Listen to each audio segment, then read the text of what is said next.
போரடிக்கிறதற்கு நான் உன்னை புதிதும் கூர்மையான பற்களும் அல்ல இயந்திரமாக்குகிறேன்.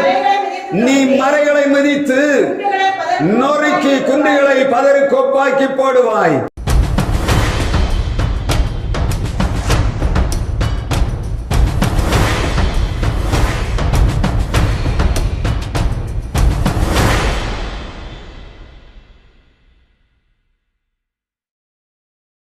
நம்முடைய பிதாவாகிய தேவனாலும் குமாரனாகிய இயேசு கிறிஸ்துவினாலும் பரிசுத்த ஆவியினாலும் உங்களுக்கு கிருபையும் சமாதானமும் இந்த ஓய்வு நாளின் காலை நேரத்தில் உண்டாவதாக. ஏசாயா தீர்க்கதரிசன புஸ்தகம் 40ஆம் அதிகாரம் 31ஆம் வசனத்திலே சொல்லப்படுகிறது. ஒருவர் வாசிக்கலாம். கர்த்தருக்கு காத்திருக்கிறவர்களோ புதுபலன் அடைவார்கள், கழுகுகளைப் போல செட்டைகளை அடித்து எழும்புவார்கள், அவர்கள் ஓடினாலும் இளைப்படையார்கள், நடந்தாலும் சோர்ந்து போகார்கள்.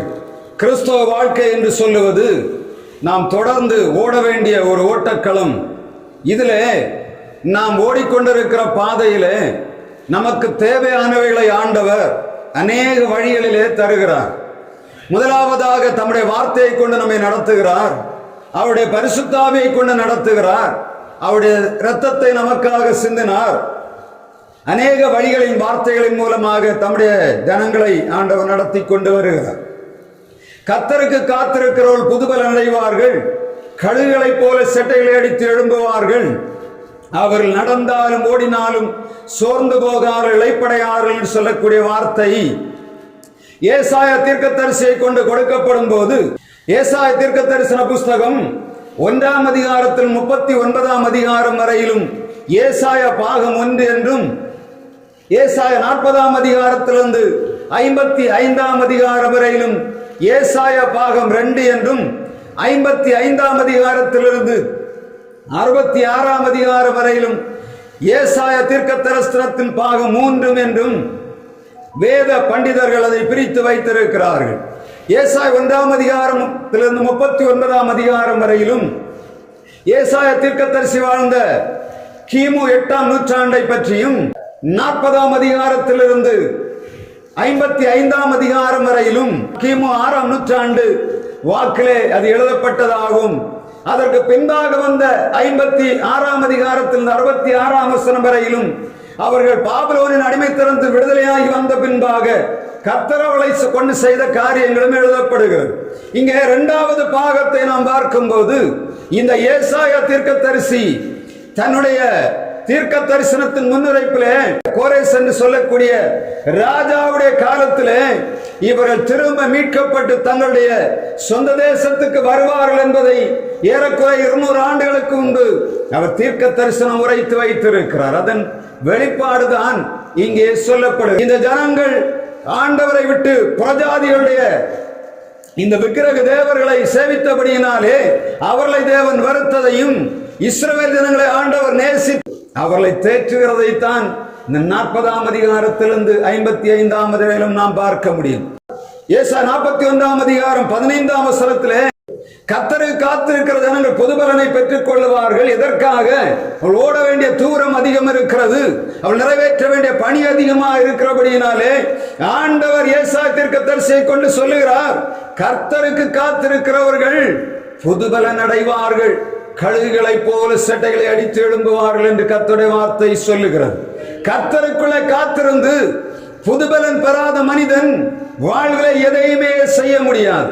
இன்றைக்கு ஆண்டவருடைய செய்தியை கேட்டுக்கொண்டிருக்கிற நாம் நம்முடைய வாழ்விலே எவைகள் குறைவாய் கிடக்கிறதோ அவைகளை நிவர்த்தி பண்ணி நம்முடைய வாழ்விலே ஜெயத்தை தரும்படியாய் ஆண்டவர் இந்த செய்தியை கொடுக்கிறார். ஏசாயா 41ஆம் அதிகாரம் 15ஆம் வசனம் சொல்லுகிற வாசிக்கலாம். நான் உன்னை புதிதும் கூர்மையான பற்களும் அல்ல இயந்திரமாக்குகிறேன், நீ மலைகளை மிதித்து நொறுக்கி குன்றுகளை பதறி கொப்பாக்கி போடுவாய். நான் உன்னை புதிதும் கூர்மையான யந்திரமாக்குகிறேன், நீ மலைகளை மிதித்து நொறுக்கி குன்றுகளை பதறி கோப்பாக்கி போடுவாய் என்று கர்த்தருடைய வார்த்தை சொல்லுகிறது. ஏன் ஆண்டவர் அதை கொடுக்கிறார்? தம்முடைய பிள்ளைகள் இழந்து போய் கிடக்கிற நன்மைகள், ஆசீர்வாதங்களை ஆண்டவர் திரும்ப உயிர்ப்பிக்கும்படியாய் விரும்புகிறார். இந்த 41ஆம் அதிகாரம் 13ஆம் வசனம் 14ஆம் வசனத்தில் நீங்க பார்த்தீங்கன்னா ஆண்டவர் சொல்லுகிறார், யாக்கோபு என்னும் சிறு பூச்சியே, இஸ்ரவேலின் சிறு கூட்டமே, நீ பயப்படாதே, நான் உனக்கு துணை நிற்கிறேன், பரிசுத்தருமாகிய உன் மீட்பர் உரைக்கிறார். அவர் முதலாவது சொல்லுகிறார், இஸ்ரவேல் என்னும் சிறு பூச்சி, இஸ்ரவேல் என்னும் புழுவே, நான் என்ன பண்ண போகிறேன்? புதிதும் கூர்மையுமான இயந்திரமாக்க போகிறேன். இந்த வசனத்தை நான் வாசிக்க ஆரம்பிக்கும் போது நான் பார்த்தேன், ஒரு புழு என்று சொல்லக்கூடியது என்ன? கால்கள் இல்லாத ஒரு சிறிய ஜந்து. அது நடக்கும் போது நடப்பதற்கு எந்த விதமான கால்களும் இல்லை. ஒரு அடி 2 அடி போக வேண்டும் என்று சொன்னால் ஒரு நாள் முழுவதும் எடுத்துக்கொள்ளும். மிகவும் மெதுவாக நகர்ந்து நகர்ந்து போகக்கூடிய புழு. அதை பார்த்து இந்த இஸ்ரவேல் ஜனங்களை பார்த்து, யூதா ஜனங்களை பார்த்து ஆண்டவர் சொல்லுகிறார், இஸ்ரவேல் என்னும் சிறு பூச்சியே. ஆண்டவர் தம்முடைய பிள்ளைகளை எப்படி பார்க்கிறார்? இவர்கள் எதற்கும் நடந்து போக முடியாத அளவு கால்கள் இல்லாதவர்கள், மிகவும் மெதுவாக நடந்து போகிறவர்கள், கை வைத்தால் செத்து போகக்கூடிய மிகவும் மெலிதானவர்கள், வாழ்விலே அவர்கள் சுயமாக ஒன்றும் செய்ய முடியாதவர்கள், ஒரு சிறிய எறும்பு கூட அவர்களை கடித்து நாசம் பண்ணிவிடக்கூடிய மிகவும் பலவீனமானவர்கள் என்று ஆண்டவர் அவர்களை பார்த்து வைத்திருக்கிறார். இஸ்ரவேல் ஜனங்கள் யார்? ஆண்டவர் எல்லா அதிசயங்களை செய்தாலும் அவரை விட்டு பின்வாங்கி போகிற கடின இருதயம் உள்ளவர்களாக ஆண்டவர் அவர்களை சோதிக்கும் போது எவ்வளவு ஆசீர்வாதம் ஆண்டவர்களுக்கு கொடுத்தாலும் அவைகளை மறந்து போய் தங்கள் சுயசித்தத்தின்படி வாடுகிறவர்களாய், தங்களுடைய பலவீனங்களை அறிக்கையிடுகிறவர்களாய் இருந்தார்கள். ஆண்டவர் இஸ்ரவேல் ஜனங்களுக்கு முன்பாக பகலிலே மேக ஸ்தம்பத்திலும் இரவிலே அக்கினி ஸ்தம்பத்திலுமாக நடந்து போகிறார். எல்லாவற்றையும் கண்களுக்கு முன்பாக காண்கிறார்கள். இஸ்ரவேலை எகிப்தின் அடிமைத்திலிருந்து விடுதலையாக்கி அவளை பாலும் தேனும் ஓடுகிற கானான் தேசத்துக்கு நேராக ஆண்டவர் நடத்தி கொண்டு வருகிறவர்கள் கண்களாலே கண்ட பின்பும் ஆண்டவரை விசுவாசியாத மிகப்பெரிய கடின இருதயம் உள்ளவர்களாக இஸ்ரவேல் ஜனங்கள் இருக்கிறதை ஆண்டவர் அறிந்துதான் சொல்லுகிறார். அந்த ஜனங்களுக்கு என்ன இல்ல? கால் இல்ல, முதுகெலும்பு இல்ல, நடக்க முடியாதவர்கள், எதை பார்த்தால் அவருக்கு பின்பாக ஓடுகிற ஜனங்கள் என்பதை அவர் அறிந்தபடியினாலே இஸ்ரவேல் ஜனங்களை பார்த்து கூப்பிடுகிறார், இஸ்ரவேல் என்னும் சிறு பூச்சியே, நீ ஒன்றுக்கும் பயப்படாதே, நான் உன்னை என்ன செய்ய போகிறேன்? நான் உன்னை புதிதும் கூர்மையுமான பற்கள் உள்ள எந்திரமாக்குகிறேன் என்று சொல்லுகிறார். இங்கே ஆண்டவர் முதலாவது இந்த புழுவுக்கு கொடுக்கக்கூடிய ஆசீர்வாதம் என்ன? நான் உன்னை புதிதும் கூர்மையுமான இயந்திரமாக்க போகிறேன், புதிதும் கூர்மையுமான இயந்திரமாக்க போகிறேன். திருச்சபையே, இழந்து போய் கிடக்கிற எல்லா ஆசீர்வாதங்களையும் நீ திரும்ப பெற்றுக் கொள்ளும்படியாய், நீ பெற்றுக்கொள்ள வேண்டிய ஆசீர்வாதத்தை பெற முடியாதபடி, உன் வாழ்விலே காணப்படுகிற சோர்வுகளை விட்டு நீங்கி போகும்படியாய் கர்த்தர் உன்னை புதிதும் கூர்மையுமான இயந்திரமாக்கும்படியாக விரும்புகிறார். அவர் பற்கள் உள்ள இயந்திரமாக உன்னை மாற்றப் போகிறார்.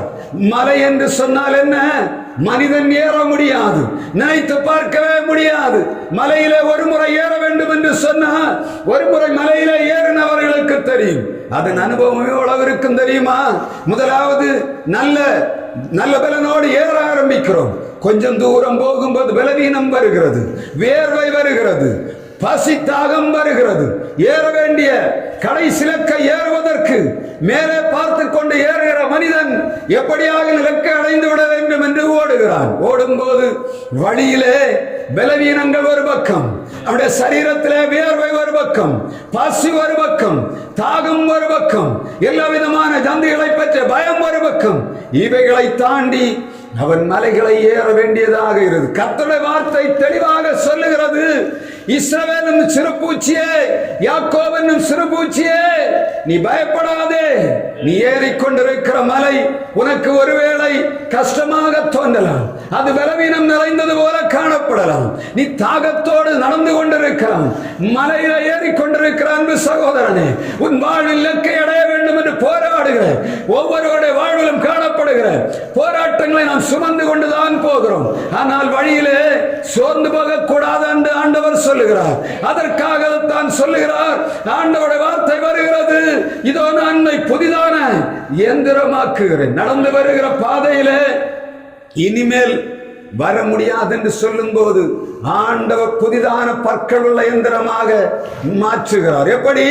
எபிரேயர் 11ஆம் அதிகாரம் 22ஆம் வசனம் சொல்லுகிறது, அவர்கள் விசுவாசத்தினாலே ராஜ்யங்களை ஜெயித்தார்கள், பட்டயக்கருக்குக்கு தப்பினார்கள், பலவீனத்திலே பலன் கொண்டார்கள். ஏற முடியாத பலவீன நேரங்களிலே ஆண்டவருடைய வார்த்தை உங்களுக்கு நேராக வருகிறது. கர்த்தர் தம்முடைய விசுவாசத்தை உங்கள் மேல் வைத்து நடக்க வேண்டிய பாதையிலே சரியாய் நடத்தி கொண்டு போகும்படியாய் அவர் விசுவாசிகளின் பட்டியலை நமக்கு முன்பாக வைத்திருக்கிறார். எபிரேயர் 11ஆம் அதிகாரம் முழுவதும் ஆண்டவர் விசுவாசிகளின் பட்டியலை நமக்கு முன்பாக வைத்து அவர் ஆபிரகாமை நமக்கு முன்பாக வைத்திருக்கிறார், ஈசாக்கை வைத்திருக்கிறார், ஏனோக்கை வைத்திருக்கிறார், நோவாவை வைத்திருக்கிறார், ஆபேலை வைத்திருக்கிறார், அநேகரை வைத்து விட்டு ஆண்டவர் சொல்லுகிறார், இவர்கள் எல்லாரும் என்ன பண்ணினார்கள்? தாங்கள் அடைய வேண்டிய இலக்கு, மிகப்பெரிய இலக்கு. எபிரேயர் 11ஆம் அதிகாரம் 13ஆம் வசனம் சொல்லுகிறது, இவர்கள் எல்லாரும் வாக்குத்தத்தம் பண்ணப்பட்ட அடையாமல் தூரத்தில் அவைகளை கண்டு நம்பி அணைத்துக் கொண்டு இந்த பூமியிலே தங்களை அந்நியரும் பரதேசிகளும் என்று அறிக்கையிட்டு விசுவாசத்தோடு மரித்தார்கள். கர்த்தருடைய வார்த்தை சொல்லுகிறது, கடக்க முடியாத மிகப்பெரிய இலக்கை ஆபிரகாம் தனக்குள்ளே வைத்திருந்தார். மிகப்பெரிய மலை, அது கடக்க முடியாத மலை என்பது தெரிந்திருந்தது. ஆனால் அவன் சொல்லுகிறான், கர்த்தருடைய வார்த்தை சொல்லுகிறது, அவன் தூரத்திலே கண்டான், நம்பினான், அணைத்துக் கொண்டான். இந்த பூமியில தங்களை அந்நியரும் பரதேசிகளும் என்று அறிக்கையிட்டு விசுவாசத்தோடு மரித்தார்கள்.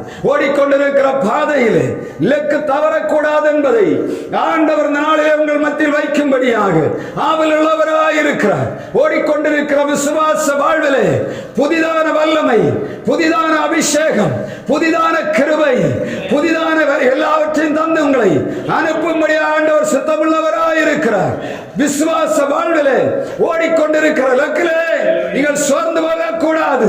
விசுவாசிகளின் தகப்பனை ஆபிரகாமை பற்றிக் கொண்டு ஆண்டவர் ஓடும்படியாய் உங்களுக்கு இரக்கம் பாராட்டுவாராக. ஆண்டவர் உங்களை புதிதும் கூர்மையுமான இயந்திரமாக்கும்படியாக விரும்புகிறார். விசுவாசத்திலே தளர்ந்து போய் கிடக்கிறோம்.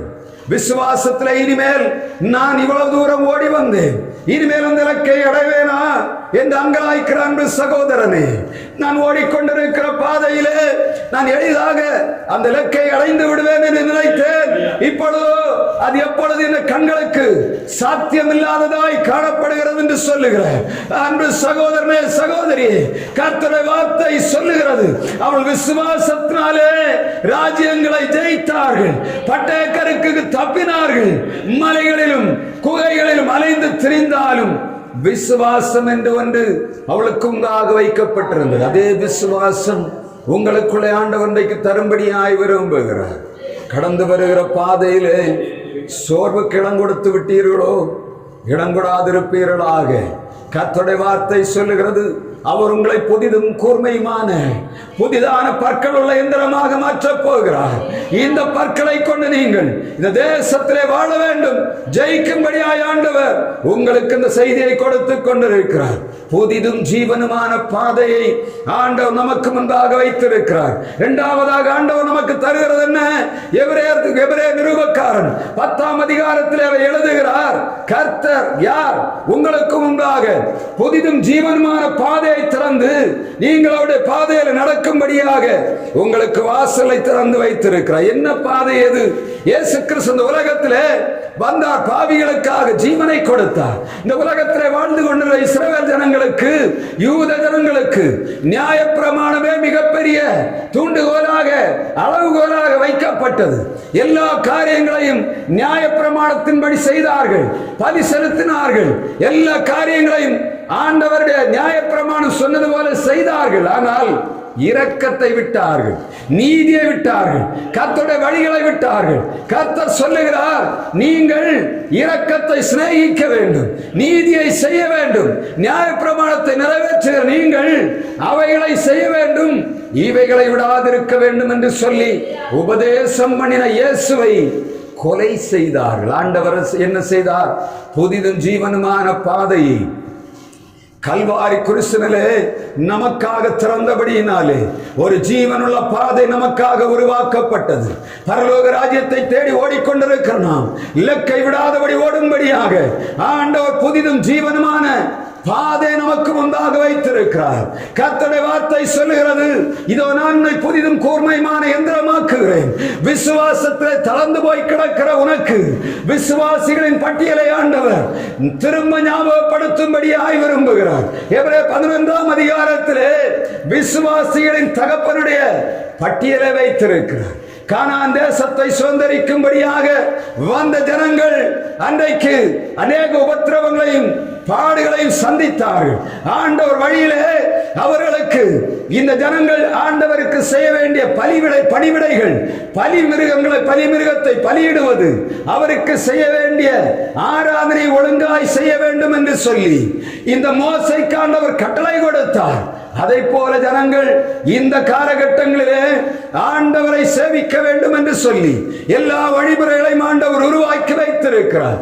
புதிதும் ஜீவனுமான பாதை ஆண்டவர் தம்முடைய பிள்ளைகளுக்கு தன்னுடைய சிலுவை மரணத்தின் மூலமாக திறந்து வைத்திருக்கிறார். யார் யாரெல்லாம் சிலுவையை தேடி வருகிறார்களோ அவர்கள் கானான் தேசத்தை, அந்த புதிதும் ஜீவனுமான பரலோக ராஜ்யத்தை சுதந்தரித்துக் கொள்ளும்படியாய் ஆண்டவர் ஜீவனுள்ளவராய் இந்த நாளிலே உங்களுடைய விசுவாசத்தை புதுப்பிக்கிறவராய், உங்களுடைய ஆராதனை புதுப்பிக்கும்படியாய் விரும்புகிறார்.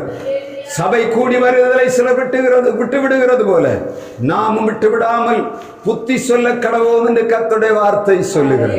முதலாவதாக விசுவாசத்திலே நாம் வளர வேண்டும். கர்த்தர் நம்முடைய விசுவாச வாழ்விலே புதிதாக்கும்படியாக விரும்புகிறார். இரண்டாவதாக நம்முடைய ஆராதனை முறைமைகளே ஒரு புத்தாக்கத்தை ஆண்டவர் உருவாக்கும்படியாக விரும்புகிறார். எதற்காக? நம்முடைய ஓட்டம் பரலோக ராஜ்யத்துக்கான ஓட்டம். இன்றைக்கு ஆராதனைகள் எல்லாம் எதற்காக நடக்கிறது என்று சொன்னால், எதையோ ஜனங்களுக்கு கொடுத்து அவர்களை இந்த உலகத்துக்கு நேராக நடத்தி அவருடைய சிந்தனைகளை குழப்பி அவர்களுக்கு போதை ஏற்றி அனுப்பி விடுகிற ஆராதனை எல்லாம் ஆண்டவர் விரும்புகிற ஆராதனை. என்ன ஆராதனை? ஆண்டவர் புதிதும் ஜீவனுமான ஒரு பாதையை திறந்து பரலோக ராஜ்யத்துக்கு நேராக வழியை திறந்தார். நம்முடைய ஆராதனைகள் ஆண்டவர் ராஜ்யத்துக்கு ஆசீர்வாதமாய் அவருடைய ராஜ்யத்தை சுதந்தரிக்கும்படியான ஆராதனையாய் மாற வேண்டும் என்று சொல்லி ஆண்டவர் விரும்புகிறார். இதோ நான் உன்னை புதிதும் கூர்மையுமான எந்திரமாக்குகிறேன். நம்ம என்ன பண்ணுகிறோம்? இந்த காலகட்டங்களிலே எதையோ ஆராதனை என்ற பெயரிலே ஆராதித்துக் கொண்டிருக்கிறோம். ஆராதனை நோக்கம் என்ன? ஆண்டவரை தரிசிக்க வேண்டும், அவருடைய திருமுகத்தை நாம் பார்க்க வேண்டும், நம்முடைய பிரச்சனைகள் விடுதலையாக வேண்டும், சத்துருக்கள் நமக்கு எதிராக கட்டி வைத்த கட்டுகள் அறுக்கப்படுவதற்காக ஆராதனை உருவாக்கப்பட்டது. ஆனால் இன்றைக்கோ எதையோ நடந்து கொண்டிருக்கிறது. மனிதர்கள் தங்கள் சுயசத்தத்தை நிறைவேற்றி ஆராதனை என்ற பெயரிலே அட்டூழியங்களை செய்து கொண்டிருக்கிறார்கள். கர்த்தருடைய வார்த்தை சொல்லுகிறது, அன்பு சகோதரனே சகோதரியே, நான் உன்னை புதிதும் கூர்மையான எந்திரமாக்குகிறேன். நம்முடைய ஆராதனைகளிலே ஒரு புதிதான வல்லமை வேண்டும். எதற்காக? நாம் பரலோக ராஜ்யத்தை சுதந்தரிக்கும்படியா. இயேசு பரமேறின பின்பாக பரிசுத்த ஆவி இந்த ஜனங்கள் மேல் ஊற்றப்பட வேண்டியதாக இருந்தது. சீடர்கள் யார்? இயேசுவோடு கூட நடந்தவர்கள். இப்பொழுது இயேசு தங்களை விட்டு போன பின்பாக அவருடைய வாழ்வின் எதிர்காலம் கேள்விக்குறியாய் கிடக்கிறது. ஆண்டவராய் இயேசு கிறிஸ்துவை மறந்து போனார்கள். இப்பொழுது அவர்களுக்கு ஒரு புதிதான வல்லமை, புதிதான அபிஷேகத்தை அவர் மேல் ஊற்றும்படியாக ஆண்டவர் சித்தமுள்ளவராய் என்ன பண்ணுகிற தம்முடைய சீடர்களை பார்த்து சொல்லுகிறார், பிதாவின் வாக்குத்தத்தம் நிறைவேற நீங்கள் காத்திருக்க வேண்டும் என்று சொல்லுகிறார். கர்த்தருக்கு காத்திருக்கிறவர்களோ புதுபலன் அடைவார்கள், கழுகுகளை போல செட்டைகளை அடித்து எழும்புவார்கள். இன்றைக்கு மனிதனிடத்திலே காணப்படக்கூடிய மிகப்பெரிய தோல்வி என்னவென்று சொன்னார், கர்த்தருக்கு காத்திருப்பதை மனிதர்கள் மறந்து போனார்கள். இதனால் தான் இன்றைய காலகட்டங்களிலே சபையானது ஆண்டவரை தரிசிக்க முடியவில்லை, நம்முடைய ஊழியங்கள் செய்யப்பட முடியவில்லை. எனவேதான் ஆண்டவர் சொல்லுகிறார், நீங்கள் காத்திருங்கள், பிதாவின் வாக்குத்தத்தம் நிறைவேற காத்திருங்கள் என்று சொல்லப்படுகிறது. இதோ நான் உங்களை புதிதும் கூர்மையுமான எந்திரமாக்குகிறேன். ஒரு காலத்திலே ஆண்டவர் நமக்கு வாக்குத்தத்தங்களை கொடுத்தார். அதை நாம் பற்றி கொண்டு ஆண்டவரை பின்பற்றி வந்தோம். போராட்ட நேரங்களிலே, சோதனை நேரங்களிலே கர்த்தர் உன்னை ஆசீர்வதிப்பார் என்று சொல்லி, நீர் என்னை ஆசீர்வதிப்பீர் என்று சொன்னபடியினாலே நான் உம்மை தேடி வந்தேன் ஆண்டவரே. எத்தனையோ வாக்குத்தத்தங்களை நீர் கொடுத்தி, எல்லா வாக்குத்தத்தங்களையும் நம்பி வந்தேன். இப்பொழுதோ எல்லாவற்றையும் மறந்து போய் கிடக்கிறேன். இங்கே ஆண்டவர் சொல்லுகிறார், அந்த வாக்குத்தத்தத்தை நிறைவேற்றும்படியாய் பரிசுத்த ஆவி உங்கள் மேல் ஊற்றப்பட வேண்டியதாய் இருக்கிறது. எனவே பிதாவின் வாக்குத்தத்தம் நிறைவேற நீங்கள் காத்திருங்கள் என்று சொன்னபோது சீடர்கள் காத்திருந்தார்கள். பரிசுத்த ஆவியை பெற்றுக் கொண்டார். இதோ நான் உன்னை புதிதும் கூர்மையுமான எந்திரமாக்குகிறேன் என்று சொன்ன ஆண்டவர் தம்முடைய பிள்ளைகள் மேல் விசுவாசத்தின் வார்த்தையை வைக்கிறார். தம்முடைய பிள்ளைகளுக்கு புதிதான ஜீவனுள்ள புதிதும் ஜீவனமான பாதையை திறந்தார். அவளுக்கு புதிதான அபிஷேகத்தையும் வல்லமையும் ஊற்றி அவர்களை செவ்வையான பாதையில் நடத்தும்படியாக சித்தமுள்ளவராயிருக்கிறார். யாக்கோபு என்னும் சிறு பூச்சியே நீ பயப்படாதே, யாக்கோபு என்னும் சிறு பூச்சியே நீ பயப்படாதே, நான் உன்னை புதிதும் ஜீவனமான பற்களுள்ள எந்திரமாக்குவேன். நீ என்ன பண்ண போகிறாய்? மலைகளை மிதித்து குன்றுகளை நொறுக்க போகிறார். ஆண்டவராகிய இயேசு கிறிஸ்துவை, அவருடைய புதிதான ஜீவனையும் புதிதான அபிஷேகத்தையும் புதிதான வல்லமையும் பெற்றுக்கொண்ட ஒரு மனிதன் செய்ய வேண்டியது என்ன? அவன் மலைகளை மிதித்து குன்றுகளை பதரை போல அவன் போட்டுவிட வேண்டும் என்று கர்த்தருடைய வார்த்தை சொல்லுகிறது. கிறிஸ்தவர்களாக நாம் பெயர் பெற்றிருக்கிறோம், தேவனுடைய ஆவியை பெற்றிருக்கிறோம் என்று சொல்லுகிறோம். நீ மலைகளை மிதித்து குன்றுகளை தகர்த்து போடுவாய். மிதிக்கிறது மாத்திரமல்ல, அதை நொறுக்கி என்று கர்த்தருடைய வார்த்தை சொல்லு. ஒரு நிமிஷம் கொஞ்சம் கற்பனை பண்ணி பாருங்க. மலையில ஏறுவதற்கே கஷ்டமாக இருக்கிறது. ஏனென்று சொன்னா எப்படி நாம் ஏறுவோம் என்றே தெரியாது. ஆனா கர்த்தருடைய வார்த்தை சொல்லுகிறது, நீ மலையில ஏறி அதை மிதிப்பாய். மிதிக்கிறதுனா எப்படி? வசனம் சொல்லுற மிதித்து நொறுக்கி. ஒரு ஈசல் மலையில ஏறி அது மிதித்து மலையை நொறுக்கிறதுனா எப்படி? கொஞ்சம் கற்பனை பண்ணி பாருங்க. ஆண்டவர் என்ன சொல்லுகிறார்? ஈசலே, நீ மலைக்கு மேல ஏறுவ, நீ என்ன பண்ணுவ? இந்த மலையை நொறுக்குவாய். எப்படி? மிதித்து நொறுக்குவாய் என்று சொல்ல. எவ்வளவு பலன் அதற்கு கொடுக்கிறார், அப்படித்தானே? அதை ஒரு புதிய எந்திரமாகவே மாற்றுகிறார். ஒரு பெரிய புல்டோசர், ஒரு சின்ன ஈசல ஆண்டவர் புல்டோசரா மாத்தினா எப்படி இருக்கும்? அதைத்தான் ஆண்டவர் செய்ய போகிறார். உங்களுக்கு தருகிற அந்த அபிஷேகம், ஆண்டவர் தருகிற வார்த்தை, அவர் உங்களுக்கு தருகிற விசுவாசமானது, அது ஒரு பெரிய புல்டோசர் போல எப்ப பார்த்தாலும் நம்ம சொல்லிக் கொண்டிருக்கிறோம், என்னால முடியாத ஆண்டவரே, என்னால நடக்க முடியவில்லை, என்னால ஒன்றுமே செய்ய முடியவில்லை, நீ வைத்திருக்கிறதுக்கு ரொம்ப கஷ்டமாக இருக்கிறது. ஆமா, எல்லாம் தெரியும் என்று சொல்லுகிறார். ஆண்டவர் சொல்லுகிறார், நீ பூச்சி தான், நான் என்ன பண்ண போறேன்? ஒரு புல்டோசரா மாத்த போறேன். புல்டோசரா மாத்தினவரை என்ன பண்ணணும்? புல்டோசரா மாத்தினவரை என்ன செய்யணும்? ஆண்டவர் முதலாவது அந்த ஈசலை தூக்கி ஒரு புல்டோசரா மாற்றிக்கிட்டு திரும்ப ஊத்தினுக்காக சொல்றாரு. என்ன சொல்லுகிறார்? நீ என்ன பண்ணணும்? நீ மலையை மிதிக்கணும். வசனம் தெளிவா சொல்லுகிறது, you tread upon the mountain. அந்த மலையை மிதிப்பாய். மிதிக்கணும் என்ன பண்ணணும்? சவுட்டி நொறுக்க போற, அப்படிதானே? கொஞ்சம் யோசித்து பாருங்க. ஆண்டவர் ஒரு மனிதனுக்கு கொடுக்கிற ஆசீர்வாதம் என்ன? அற்பமான மனிதர்களை ஒரு ஓமை என்ன பண்ணுகிறார்? ஒரு வண்டர்ஃபுல் கிரியேஷனாக மாற்றுகிறார். பலவீனமான மனிதனை பலமுள்ளவனாக மாற்றி இலக்கிலே மேல நின்று இனிமேல் அந்த மலையில ஏற முடியாது என்று சொல்லி எல்லாம் இருக்கிற நேரத்தில் ஆண்டவர் சொல்லுகிறார், நீ மலைக்கு மேல ஏறுவாய். உன்னுடைய பலகீனம் உன்னை மேற்கொள்ளாது, உன்னுடைய அவிசுவாசம் உன்னை மேற்கொள்ளாது, உன்னுடைய இந்த சொந்த போற சூழ்நிலை உன்னை மேற்கொள்ளாது. நீ என்ன பண்ண போகிறாய்? இதை தாண்டி மலையில ஏற போகிறாய், மலையை மிதிக்க போகிறாய், அதை மிதித்து நொறுக்கி பதரை போல மாற்ற போகிறாய். மலைக்கு மேல ஏறது வேற, குன்றுகளை என்ன பண்ணுகிறாய்? நீ பதர்களை போல ஊதி தள்ள போகிற. சங்கீதம் 1ஆம் அதிகாரம் 4ஆம் வசனம் சொல்லுகிறது, வசனம் துன்மார்க்க காற்று பறக்கடிக்கும் பதரை போல் இருக்கிறார்கள். துன்மார்க்கரோ காற்று பறக்கடிக்கும் பதரை போல் இருக்கிறார்கள். இந்த வசனம் அதைத்தான் சொல்லுகிறது. ஆண்டவர் சொல்லுகிறார், நீ மலையின் மேல் ஏறுவாய். இந்த துன்மார்க்கரை என்ன பண்ணுவ? பதரை போல அதை போல வசனங்கள் நீயே தூற்றுவாய்ன்னு சொல்லுங்க. அவர் தூற்றுவேன்னு சொல்ல ஆண்டவர் சொல்லுகிறார், நான் உன்னை புதிதும் கூர்மையுமான எந்திரமாக்குகிறேன். நீ என்ன பண்ணணும்? மிதிக்கணும், அதை நொறுக்கணும். இந்த துன்மார்க்கெல்லாம் என்ன பண்ணணும்? பாதரை போல தூற்றி போடுவாய் என்று சொல்லுகிறார். எப்படிப்பட்ட அதிகாரத்தை ஆண்டவர் கொடுக்கிறார். இதுவரை நினைச்சிட்டு இருக்கோம், நம்ம என்ன பண்ணுகிறோம்? ஐயோ அது பெரிய மலை, அது பெரிய மலை. ஆண்டவர் சொல்லுகிறார், அது பெரிய மலைதான். உலக பார்வையிலும் சரி, உன்னுடைய பார்வையில் அது பெரிய மலைதான். அதுல நீ கால் வைக்கவே முடியாது என்று சொல்லுகிறார். ஆண்டவருடைய வார்த்தை சொல்லுகிறது, அது எவ்வளவு பெரிய மலையானாலும் சரி, நீ அதுக்கு மேல என்ன பண்ணுவ? ஏறி மிதிப்பாய், அதை நொறுக்குவாய். அதுக்கு ஆதரவா வருகிற எல்லா குந்துகளை என்ன பண்ணுவேன்? பாதரை போல மாற்றி போடுவா என்று சொல்லுகிறார். வேணுமா வேண்டாமா? வேணுமா வேண்டாமா? ஆண்டவர் சொல்லுகிறார், நான் உன்னை புதிதும் கூர்மையுமான எந்திரமாக்க போகிறேன். சும்மா ஆண்டவர் செய்கிறதில்லை. அதைத்தான் 41ஆம் அதிகாரம் ஏசாயாலே ஆண்டவர் சொல்லுகிறார், என்ன? நான் உன்னை புதிதும் கூர்மையுமான எந்திரமாக்குகிறேன் என்று சொல்லுகிறார். எப்பொழுது? ஆண்டவருக்கு காத்திருக்கும் போது புதுபலன் தருகிறார். அவர் மேற்கொள்ளும்படியான வல்லமை தருகிறார். மலையை ஏறுவதற்கான எல்லா காரியத்தையும் ஆண்டவர் தருகிறார். எல்லாவற்றையும் தந்துவிட்டு அதிகாரத்தை நம்முடைய கையிலே தருகிறார். அதிகாரத்தை எடுத்து பயன்படுத்துவதற்கு தான் இன்னைக்கு முடியவில்லை. ஏன்னா பழையவைகளை பார்க்கிறோம், கடந்து வந்த பாதை ஏறி பார்க்கிறோம், எல்லா பலவீனத்தையும் மலையில ஏறுறதை கண்டுபிடிச்சிட்டோம். இனிமேல் என்ன பண்ணணும்?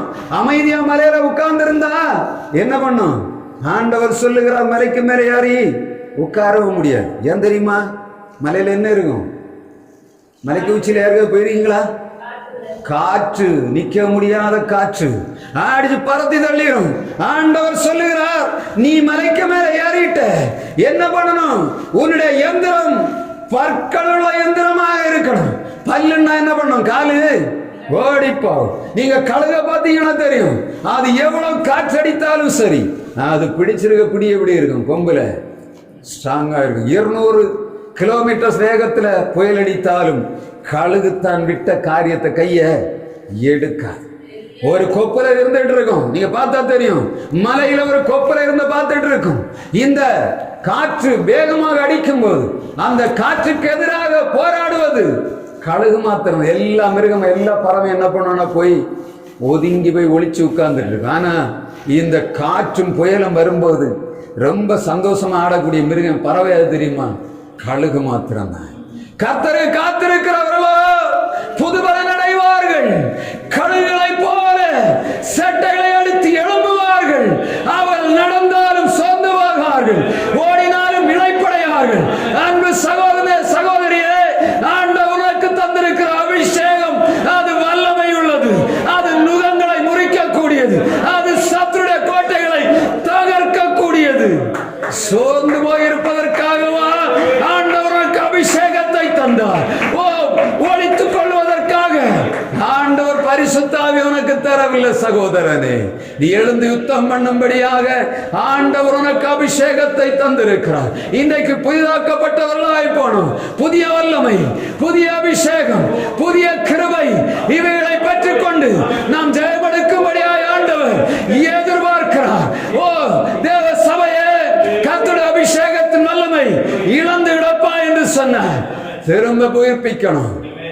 ஆண்டோடைய சமூகத்தில் அதிகாலையிலே காத்து கிடந்து அவருடைய அபிஷேகத்தின் வல்லமையை பெற்றுக் கொள்ளணும். அவருடைய கிருபையை புதிதாய் பெற்றுக் கொள்ள வேண்டும்.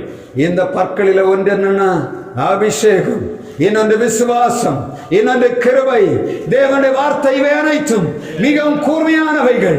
கர்த்தருடைய வார்த்தையானது என்ன? தேவனுடைய வார்த்தையானது புதிதும் கூர்மையானதும், இருவரும் கருக்குள்ள பட்டயத்தை காட்டிலும், எந்த பட்டயத்தை காட்டிலும் கூர்மையான பட்டயமாகிய இந்த வசனத்தை ஆண்டவர் தந்திருக்கிறார். எதிலெல்லாம் நம்ம பலப்படணும். புதிதும் கூர்மையுமான எந்திரம்னா நேற்றைக்குள்ள கிருபை இல்லை, இன்றைக்கு காலையிலே புதிதான கிருபை ஆண்டவர் வைத்திருக்கிறார். அதிகாலையிலே புதிதான அபிஷேகம், புதிதான வார்த்தை, புதிதான வல்லமையோடு நாம் எழும்பும்படியாய் ஆண்டவர் விரும்புகிறார். அதுதான் ஆண்டவர்கள் கொடுத்திருக்கிற புதிதான பற்கள்.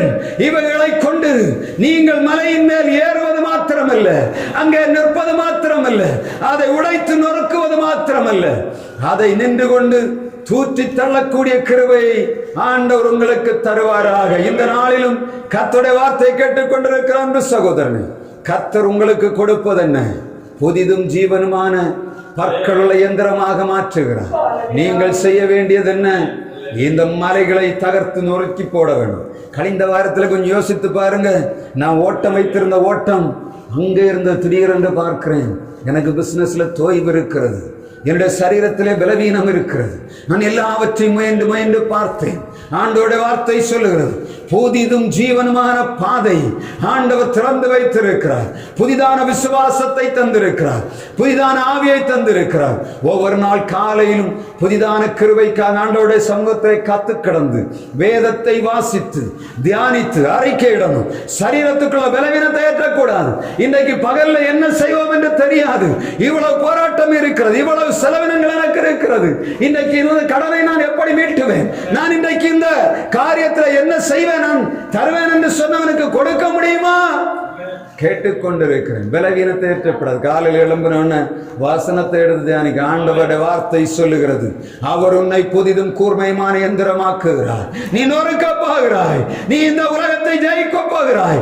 மலையின் மேல் ஏறி நின்று உனக்கு எதிராக எழும்பி இருக்கிற துன்மார்க்கர்களை நீ மிதித்து பதரை போல் மாற்றும்படியாக ஆண்டவருடைய அபிஷேகத்தை ஒரு நாளும் பெற்று நிறைவாய் வாழும்படியாய் கர்த்தர் இரக்கம் பாராட்டுவாராக. இந்த நாளிலும் ஆண்டவருடைய சமூகத்திலே வந்திருக்கிறோம். ஒரே ஒரு காரியத்தை கேட்கணும். ஆண்டவரே, நீர் என்னை புதிதும் கூர்மையுமான எந்திரமாக்கணும். இந்த உலகத்திலே நான் வாழ்வதற்கு எனக்கு முடியவில்லை ஆண்டவரே. நான் மலையின் மேலே ஏற முடியவில்லை ஆண்டவரே. என்னுடைய வாழ்விலே நம்பிக்கை இழந்து போய் கிடக்கிறேன் ஆண்டவரே. எனக்கு நம்பிக்கை அபிஷேகத்தின் தாரும் என்று கேட்டு ஒவ்வொரு வாரம் ஒவ்வொரு நாளும் காலையில் எழும்பி ஆண்டவருடைய வார்த்தை தியானிப்போம். அதன் அபிஷேகத்திலே வாழ்ந்து நிறைவான வாழ்வை பெறும்படியாய் கர்த்தர் இரக்கம் பாராட்டுவாராக.